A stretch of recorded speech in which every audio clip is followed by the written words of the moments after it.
and welcome to my knitting podcast. My name is Irma and you can find me on YouTube, Ravelry and Instagram as Wolwerkjes.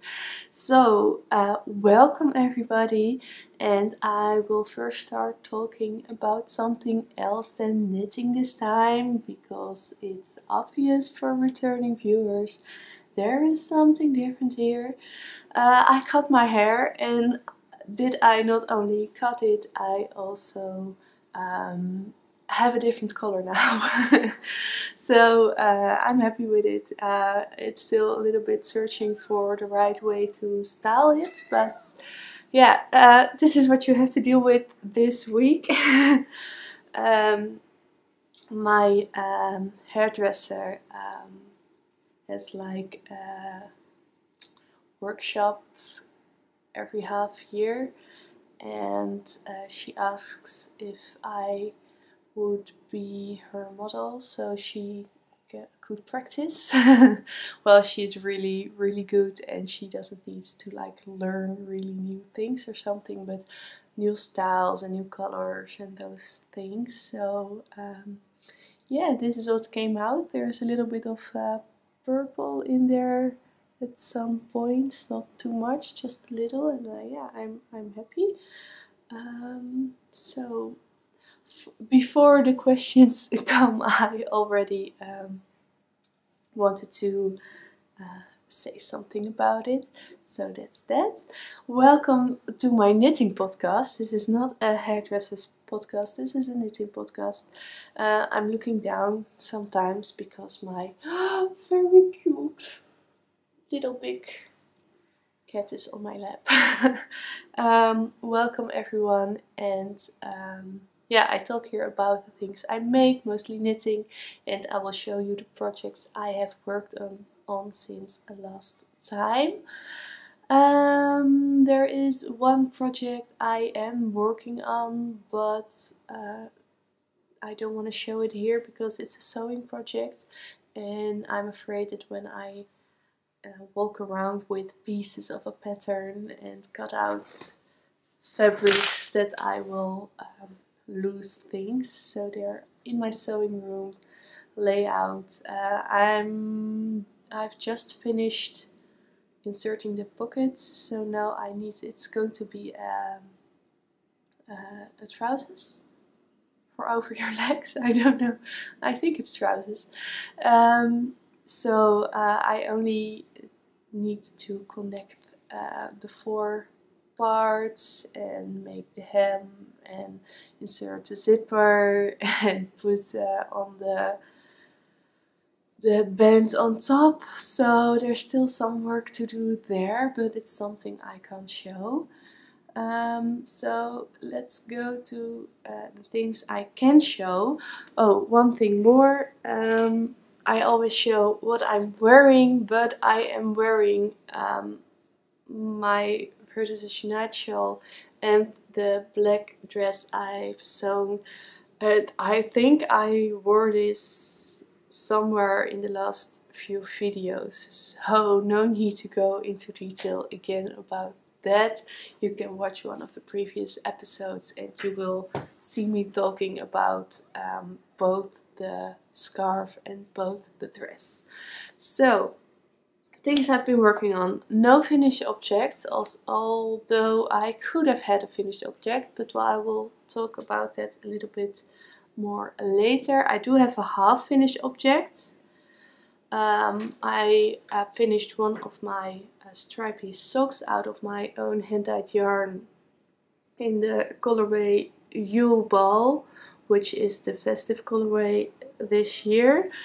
But it's like finished. There is a toe and there is a heel, and it's apart from the thread I need to weave in, it's finished.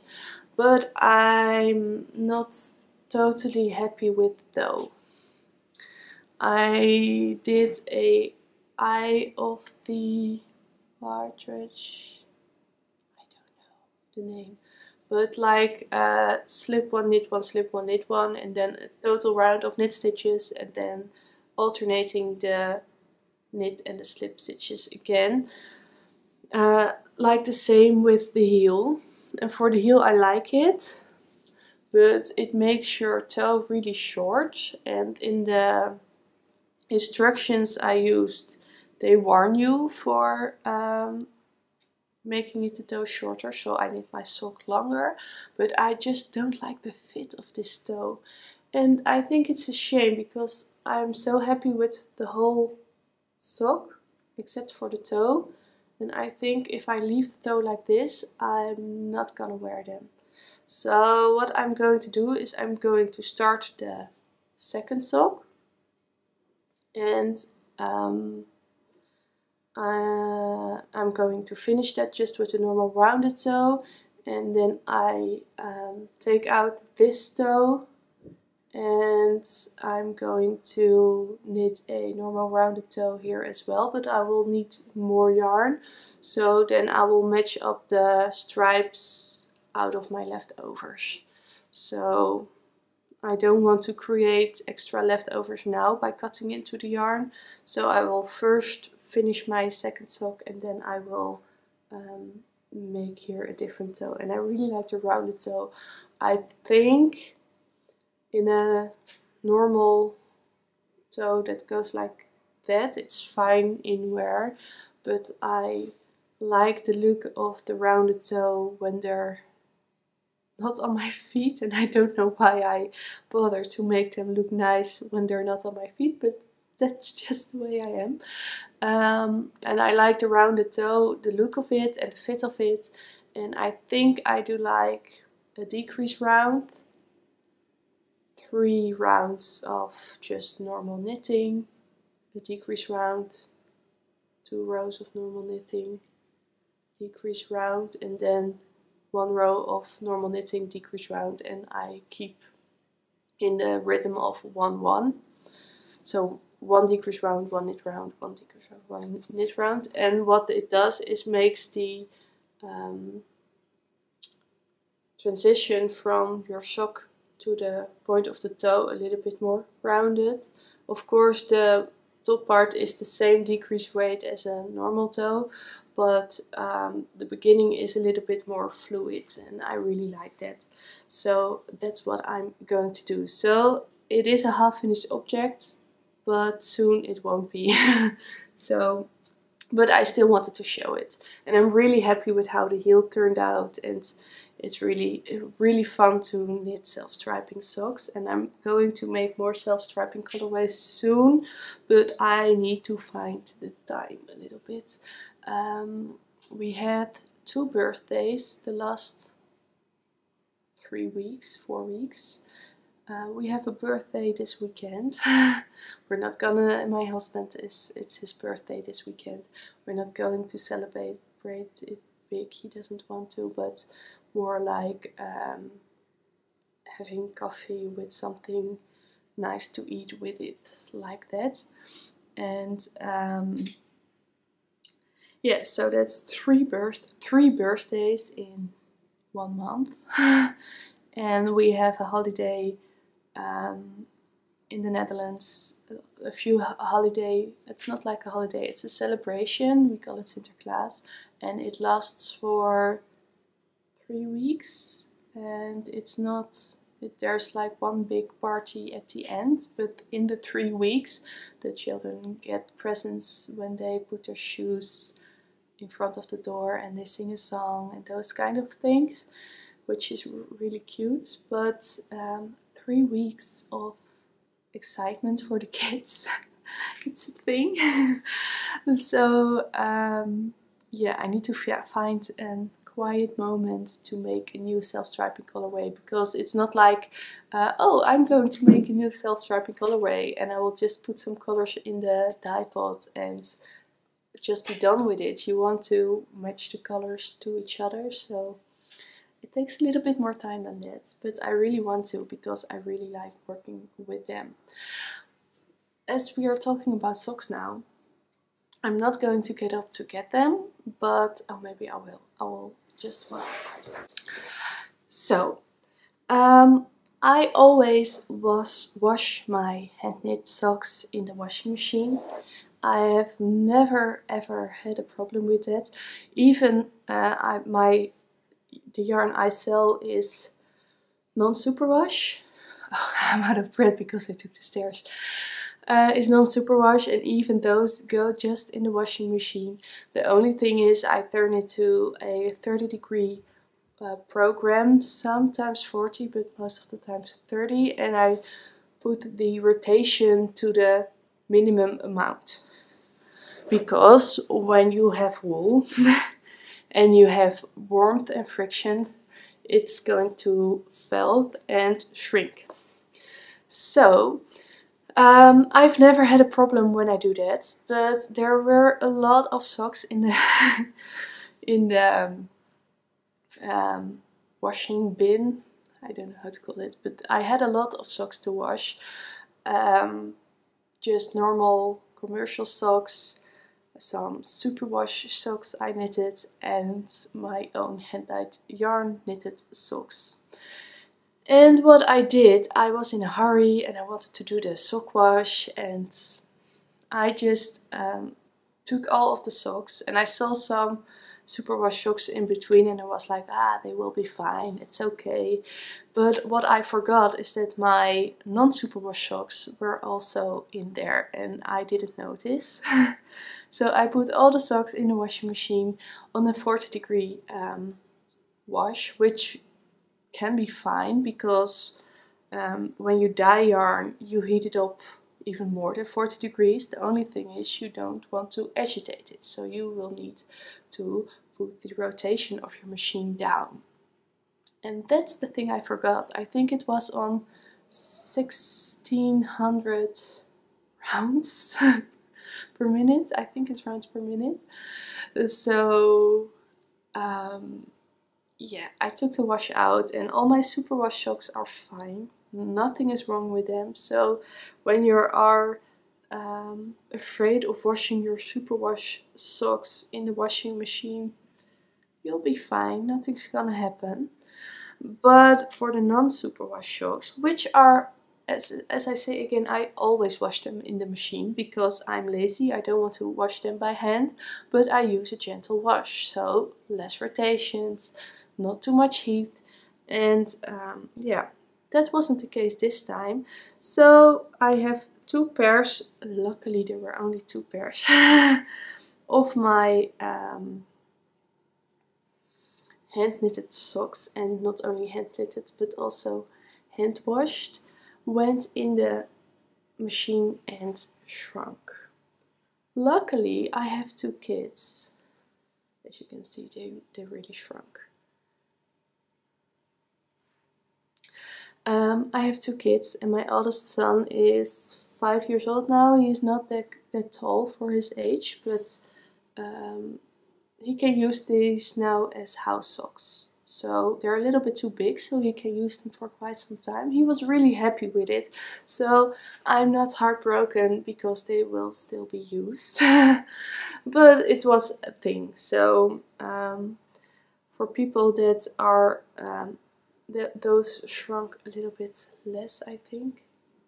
But that's not really strange because this has also silk in them and rami, which doesn't shrink that easily. So and these are like 100% Corriedale. So yeah, they shrunk a little bit more.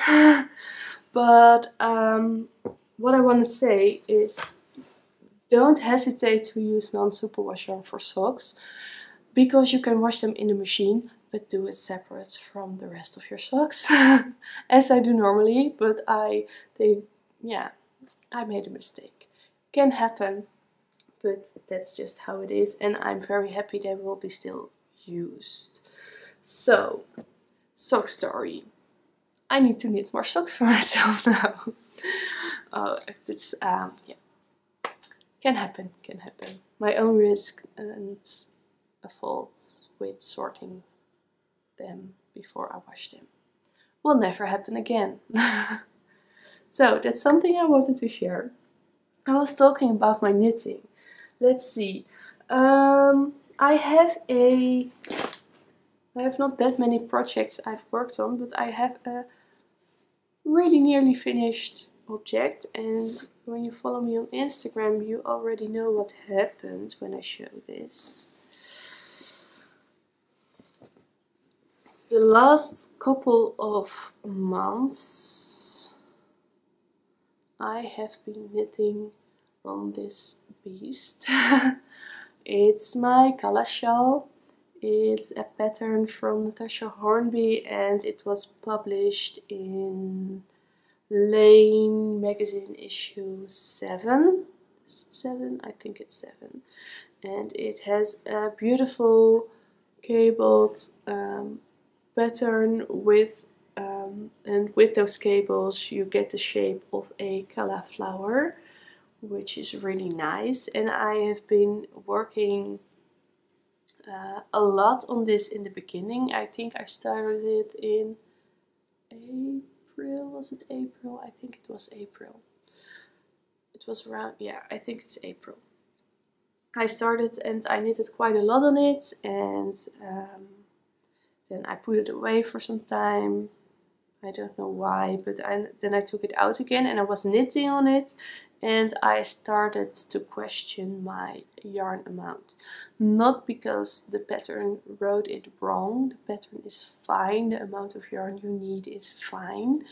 Only I used a heavier weight yarn and I used bigger needles. So those two things combined made that I really needed a lot more yarn than was written in the pattern. So I initially already bought a skein extra because I knew I was using thicker yarn, but I wasn't calculating in the bigger needles because I did not start knitting when I bought the yarn. I only started swatching and knitting after I bought the yarn, of course. So and I started out smaller, but I want a scarf to be flowy and easily to wrap around me. So I chose a bigger needle size to make that happen with a thicker yarn. And I was knitting and knitting, and I started looking at my yarn and at my already done work, and I was like, I'm not sure if I'm gonna make it. And then there came a point that I was thinking, I'm quite sure I'm not gonna make it. And at that point I put it away again because I just didn't want to deal with it. I was like, I want to finish it, I really want to knit on it, but I don't want to deal with the yarn shortage. So I put it away. And then the weather became colder again, and I really was craving for this finished object. I really want to use it, I really love the look of it. So I picked it up again, and I didn't know how much yarn I would have needed. So I just knitted on until the point I had no yarn anymore. And I think, let's see how I'm going to show this. So this is the spine of the shawl. It's really, really big. And I think it's really big. So this is the bottom. I think I was somewhere over here in the first flower of the border that I was like, yeah, I'm not gonna make it. I think I needed to knit, I calculated it, I think I needed to knit like 21 more rows and the bind off to finish it. And I know my rows are really long at the end of a triangular shawl, but I was like, looking back, how much rows can I do with one skein, and little bit estimating, and I was like, oh, I can finish it with one more skein. So last time I recorded, I told you I bought one more skein and I was hoping to finish this thing. So the extra skein came and I knitted and knitted and knitted, and I was at, there's a thing, like at the end of the last cabled pattern, they say to knit a few rows of the initial pattern just to end off the scarf, and there will be a picot bind off on it. At exactly this end I was like, I'm not sure if I have enough yarn. And I looked at my little nugget of yarn and at my scarf, and I was like, I could bind off now, but I will always regret that I did that, because this last flower will look so much prettier when you put a few rows on top of it in the plain structured stitch than when you bind off over here. So I chose not to bind off and knit up all my yarn again. And I need to knit 1.5 row and a bind off, and I have no more yarn left. So you can guess, I ordered an extra skein. I think it will arrive today. So I'm quite sure I'm quite sure that I am able to finish this shawl with that skein. And next time you can see a finished object.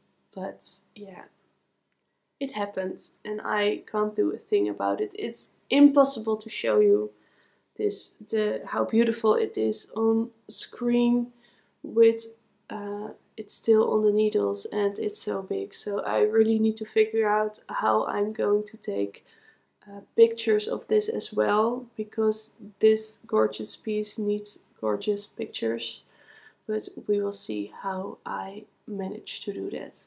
But yeah, I'm very, very happy with it. And what is funny, because it's so big and it takes time to make, and your beginning part is on your lap a lot and is moved around a lot, and it's already softening up, and I can't wait for this part to feel the same as this part. It's really lovely yarn. For the people that didn't see last episode or one before, I used Tesselse schapenwol. It's a Dutch sheep breed and it's just purely that that wool. I know that Stephen West from Stephen and Penelope has a blend with Tessels fiber, Tessels wool we say, with Tesselar in there, like 10% or something. This is only that breed, and it's crunchy, but it's softening up beautiful. It is not like Gotland, you get like the halo around it. You don't get that with Tesselar. It's a very compact yarn. Yeah, and it's really, really warm. I love working with it. You get really nice stitch definition in it because it's quite a dense yarn. You get a really round thread. Let me see if I can show that. It's really, really round. And you see there are of course some fibers sticking out, but really not that much. It's really bouncy, as you can see. And yeah, I loved working with this yarn. I really did. So I can work with it a little bit more. My cat walked against it, I think. I saw it going down a little. Is it going down still? Okay. I'm afraid that you can see the camera going down in the last few minutes and I didn't notice, and now I was like, my head is, I have to duck down. Okay, we will see how this works out. So I have 1.5 row and a bind off to enjoy from this yarn. And then it's finished, and then I'm going to block it. I do not always block my knitwear, but I think this one deserves a good vlog to show it even more of his beauty. I'm not sure yet how I'm going to do that. I know that there are people, I got this tip from Natasja herself, one of her test knitters did it. The stitch with the cable that makes the calla has a lot of depth in it. It really is like a 3D flower. And when you block it, you press it out a little. So because you lay it flat and you stretch it, a bit of this 3D effect goes away. And one of her test knitters blocked it upside down. So the back will be up, and at the back you have those bubbles that make this stitch 3D like. And when you put them up, they stay like in the same shape. So maybe I'm going to do that. I'm not sure yet, because I've seen the scarf blocked regularly, just facing the right side up, and it is beautiful as well. So I'm not 100% sure what I'm going to do, but so it is something to think about. So we will see. But yeah, I'm not going to calculate how many skeins went in this shawl. I'm just not going to do it. And I am a math person, and I've already calculated how many skeins are in there, because that's just how my head works. But I just don't want to know. I'm going to put this away. And yeah, that's my calla adventure. So I worked on two more things the past few weeks. One of them is knitting. I am going to show you. I'm trying to make my own design for a cowl, because it's nice. I love big shawls and scarves, and because I feel cozy in them, and I also use them as a part of my clothing, and I really like that. But sometimes when it's really cold and you wear a warm coat, you just want to button up your coat as far as possible, because it gives you warmth. But with those bigger pieces, it's not possible to close up your coat to the end, because it's bulky, and yeah, it just can't close high enough to keep you warm. And of course your scarf is keeping you warm, but it's a different kind of warmth. So sometimes I just want to close my coat until I'm not visible anymore. I think my coat comes to here. Really, it can cover my whole neck, but I never do, because I'm wearing a scarf. So what I'm going to do is I'm going to make a cowl, which I can put underneath for extra warmth. And I know there are a lot of patterns out there, and I'm sure when you search Ravelry you will find one that's pretty nice. But I had something in mind, and I just wanted to try that. I think I'm going to write out a pattern. I will show you here. It's a little bit hard to show, because I don't think this will be the cowl I will feature in the pattern. Of course it will be there, but I think this is hand spun. I spun this yarn myself, I dyed it myself, I dyed the fiber and then spun it. And that makes the yarn irregular, and it's a little bit harder to show off the stitch pattern. But I can try. They are like flames. So you have the beginning of your flame like on a candle, and then it goes. It's a little bit asymmetrical, because witch flame is perfectly symmetrical. So it's a little bit asymmetrical, and it has like a twist. and it will repeat itself. So that's really nice, and I like knitting it. It's really easy to remember, so I don't need to look at any written out instruction for myself at the moment. I can just knit this without thinking, so that's nice. I did something funny, and I don't think that's really visible in this yarn, but it will be when I make another one in another yarn. I did something funny with the ribbing as well. So that's something I'm working on, and I really want to be done with it, because not because I don't like to knit, I really like to knit, but because I want to wear it. I think this will be so lovely cozy underneath my coat. No one will see it, maybe only the top part, but it's going to be so really nice and warm. So that's something I'm working on, and yeah, I'm thinking about writing down the pattern.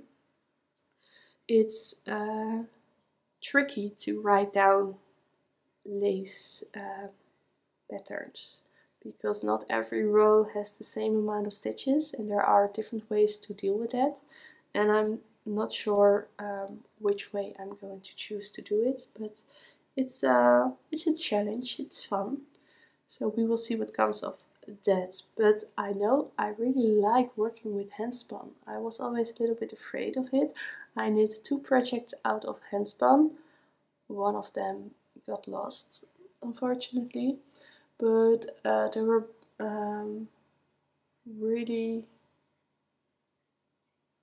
really different, because one of them was my first bigger batch of handspun, and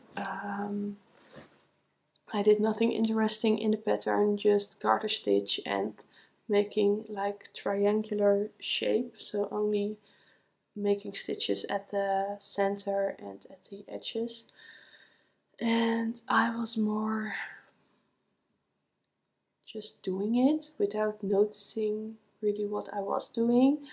And the other one was a really small project, so I couldn't really feel how I like handspun. But with this yarn, it was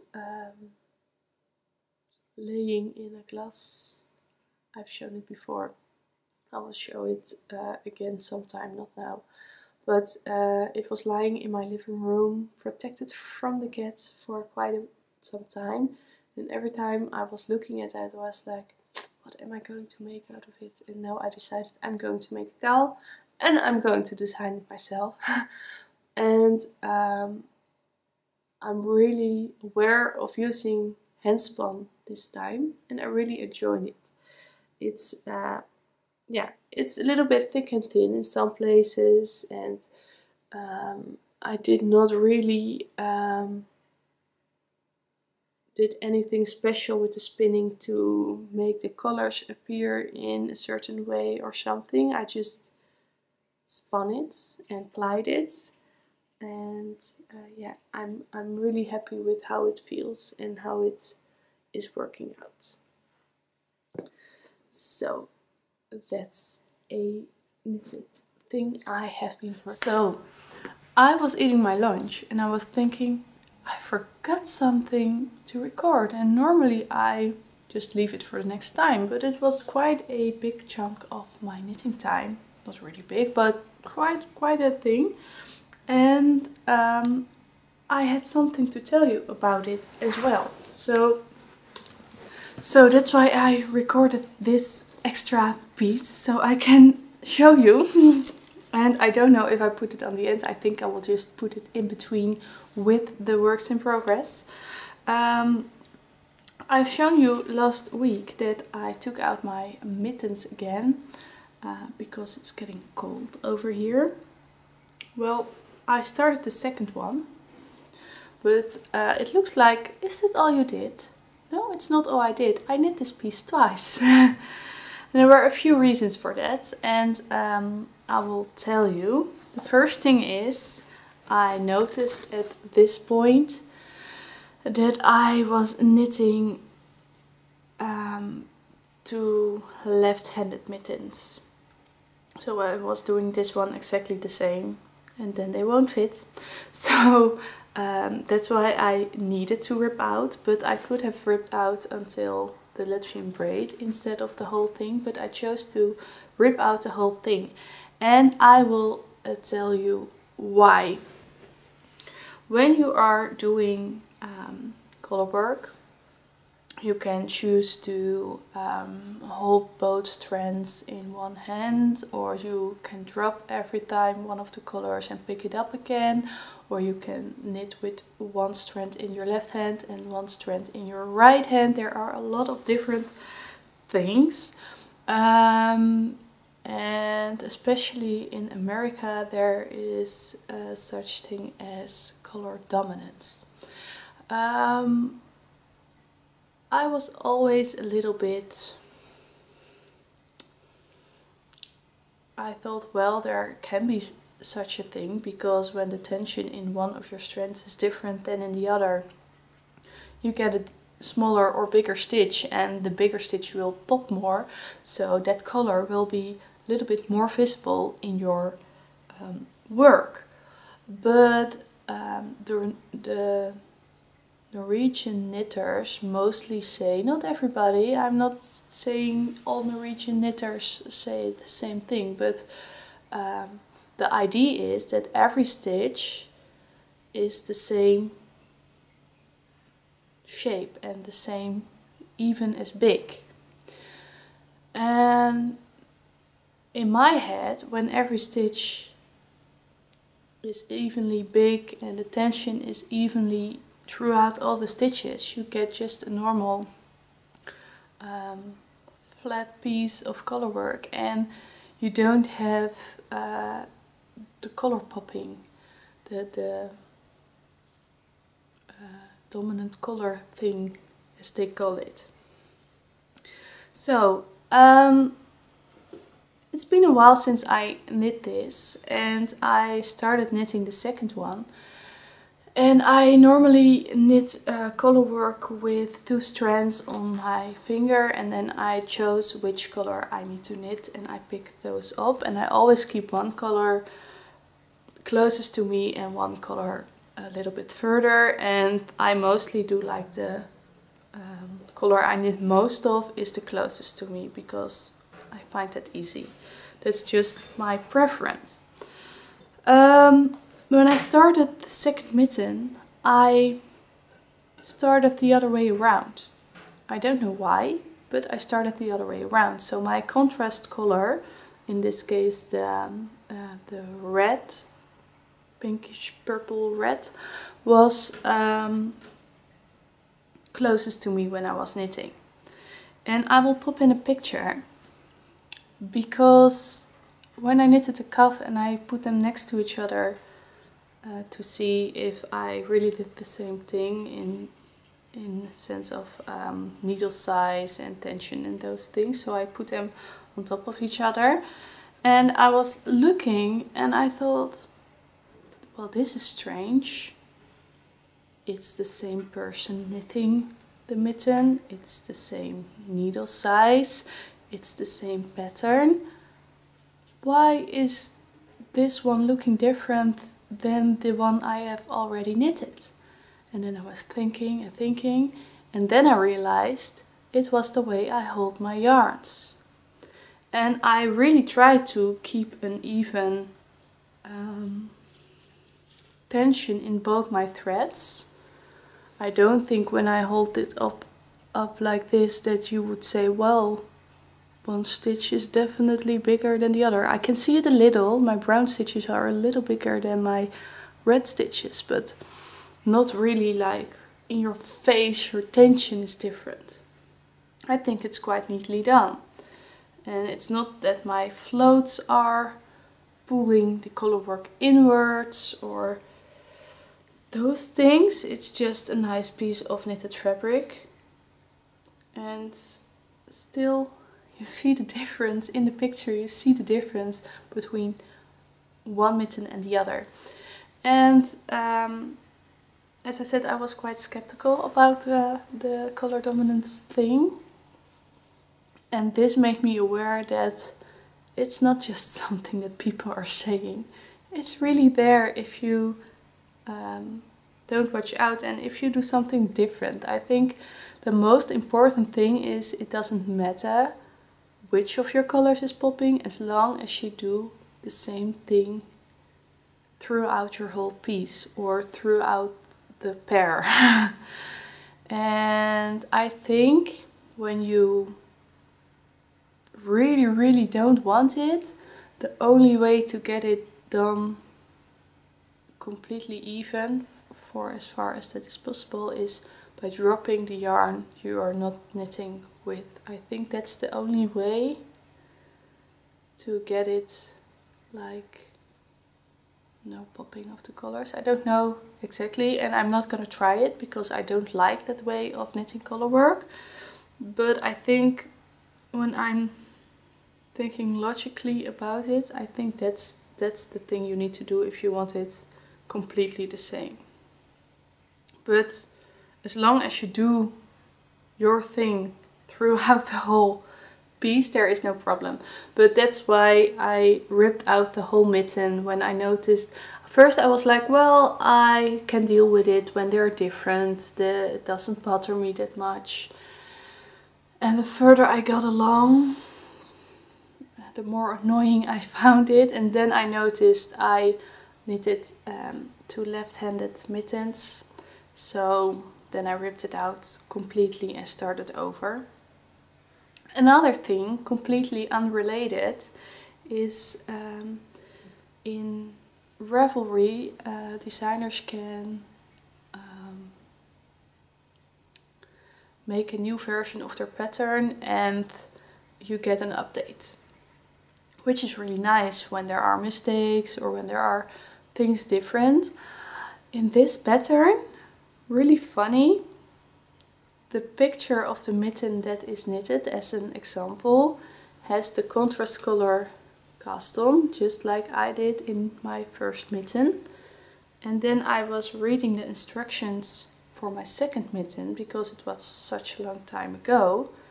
And they said cast on in the main color instead of the contrast color. So then this red line would be brown, which is pretty and okay, not better than this, but also not worse than this, but it's different than I knit the first one. And I think somewhere in the pattern updates it is changed, but that's just something to for myself to keep in mind, that next time I'm going to knit a pattern that needs an update, I first look at the old pattern and look what I have to do and then update, and then I will notice those changes. Because I was just, when I would have just followed the instructions now, I would have one mitten with a red cast on and the other with a brown cast on, which isn't bad or something, but that was something I noticed. And yeah, there can change things in patterns that made the pattern better, but when you are working on the projects for a long time, then there can be a difference between your first item and the second. So that was funny. I noticed it and I don't mind, and it's a beautiful pattern and I'm very happy with it, but it was like, well, that's strange. So yeah, that's the story of my mittens, and I really need to finish them because it's like 3 degrees, and not only in the morning anymore, but sometimes the whole day it's like 4 or 5 degrees, and that's really Celsius I'm talking about. That's really like, in our climate it's like really cold, that like it's getting through everything.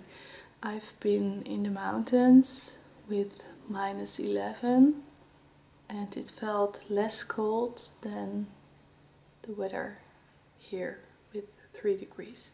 So yeah, I'm really gonna need them. So an extra piece of recording, I hope, you find this an addition to this podcast. And let's continue with what I was talking about. And I told you I have one more thing I've been working on. It's not knitting. I'm going to show it.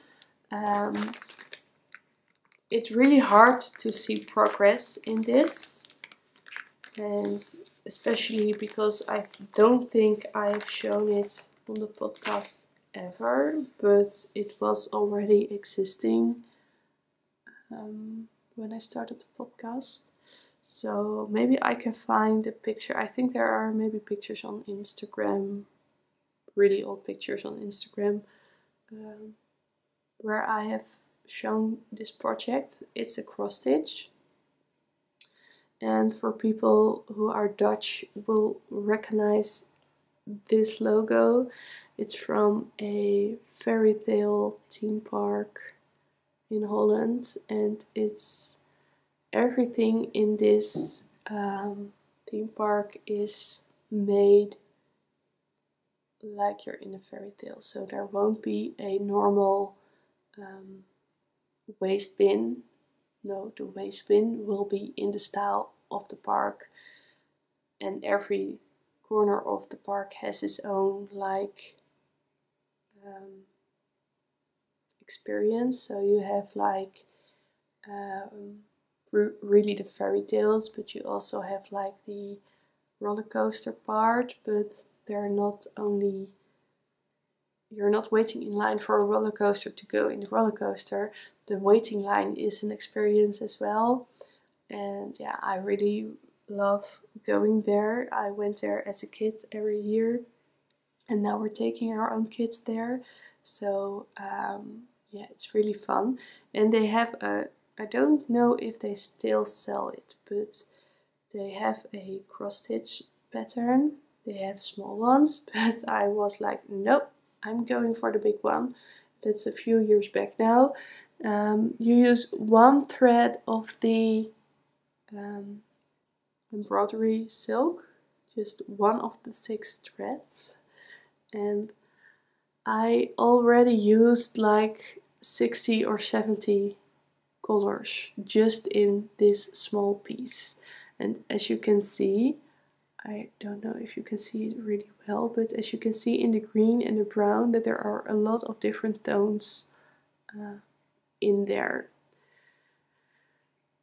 And it's really intense. It's really, you can work on it all night and then thinking, do I really see any difference than at the point when I started?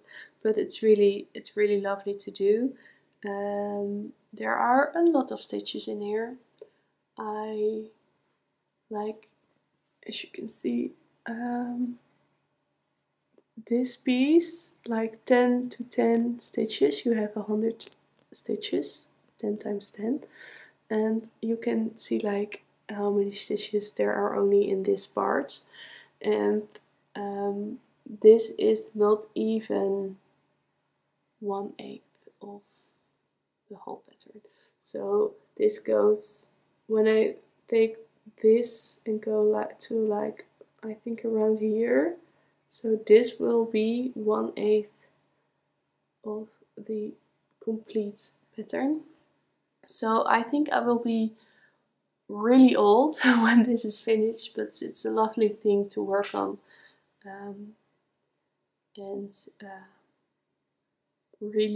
It really takes your mind off anything else. It's really lovely to do, and it will be really lovely to have it finished one day without knowing when that will be. For people who are curious, you call this Efteling, and the thing featured over here, which isn't finished yet, but you can see his shape coming, and you can see a face appearing over here, and we call this the Sprookjesboom, the fairy tale tree, and it tells the children fairy tales. So it's really a piece that is in there, and it is talking and moving and watching around, and it has animals around him. like a rabbits and a spider and a oh, how do you say those beasts that go after the acorns? You know which animal I mean, with a big tail, and they're eating like an acorn in their hands. But there are animals around him which are interacting with him, and the children can sit around and watch him and listen to the stories. So that's really a sweet thing, and it's really really a fun project to work on.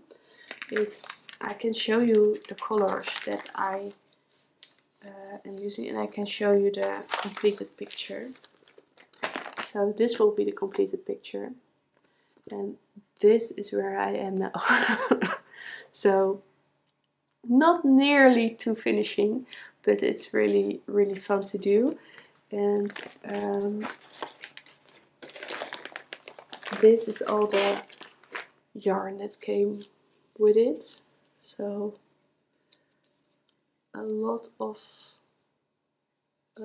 strands of embroidery silk in lots of colors, and lots of colors that are quite similar but not really the same. And as you can see, all the colors that are on this side I have already used some of. So I've already used quite some colors, and it's almost impossible to get your head around how many work this will be. But I'm loving it. It's not something I can do like every week. Sometimes it has to go out of sight because it's also maddening that you have so many left to do. But it's, yeah, I love working on it. So I think that's it. And I don't have anything else to show you.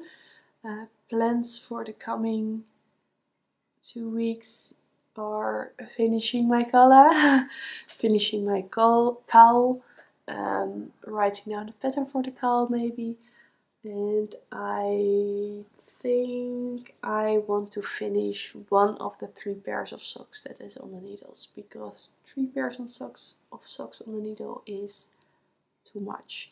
I have just a vanilla sock in a Regia yarn still on the needles. I have one finished Adeline sock by Melanie from the Braid and Thinker podcast, which still needs a second.